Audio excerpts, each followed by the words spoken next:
The squeeze theorem is a concept in calc used to find the limit of a complex function using two other simpler functions. So if we look here, if h of x is less than or equal to g of x is less than or equal to f of x, when x is near a, the limit of f of x and h of x are the same. That means that the limit of the function in the middle, g of x, must also be the same. So it's saying that if there's a function f of x and h of x that are greater and less than this function kind of sandwiched in the middle, it's also called the sandwich theorem, by the way, if you're wondering, then that must mean the limit must be the same at point A. So this is shown graphically here. So here's a question you might get or might encounter. It's a very common example, at least. So the limit as x approaches infinity of sine x over x. You can't really just plug in infinity because you'll get sine infinity over infinity, and you can't have a denominator of infinity. So to get the inequality itself, first we must look at signs. We can lay out the inequality that for all inputs of x, it'll always return a value that's in between -1 and 1. So if you know what a sine function looks like, which I very much hope you do, we have our inequality laid out here, but this is an inequality that represents sine x, but not sine x over x. But notice that this is also equal to sine x times 1 over x. So what we can actually do, in order to turn this into this, all we have to do is just multiply 1 over x. So we can turn this into -1 over x less than or equal to sine x over x less than or equal to 1 over x. Here's our new expression. And now, according to the squeeze theorem, all we have to do is find the limit of the lesser and the greater functions. So if we plug in infinity to here, as the denominator continues to get larger, the number just gets smaller. So that means it approaches 0. So this can just be 0. Same thing here.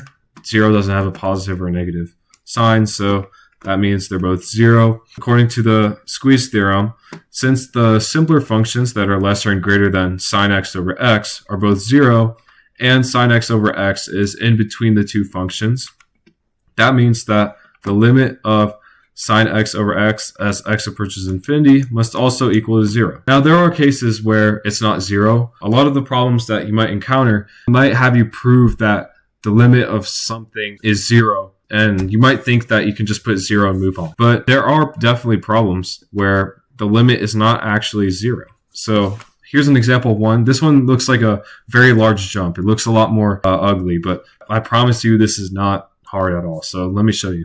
Since I'm only really covering how to use the squeeze theorem for trig, I use the sine function here again. So we can start out by writing the same inequality. And notice that we can just write x squared here because no matter what value this is, it's still going to remain within -1 and 1 as long as there is no amplitude. Now remember the last problem, all we had to do was turn the middle function back into the original function. That's all we have to do here. If we look at our original function, what's happening is sine x squared is being added to x cubed, and then it's being divided 1 plus x cubed. All we have to do is just apply that to our inequality here. On both sides, we can add 2x cubed, and then we can divide by 1 plus x cubed. Okay, here's the new expression with the really squished original function in the middle. So now we have a lesser function and a greater function, and this inequality holds true. So now, just like the last problem, all we have to do is find the independent limits of the lesser and the greater function. So let's plug in infinity here. When we find the limit as x approaches infinity of a function that is fractional, look at the leading variable. So we have x cubed on the top, that's the greatest variable, and then we have x cubed on the bottom. The power is the same. So that means all we have to do is find the ratio of the coefficients to get the limit. Here we have 2.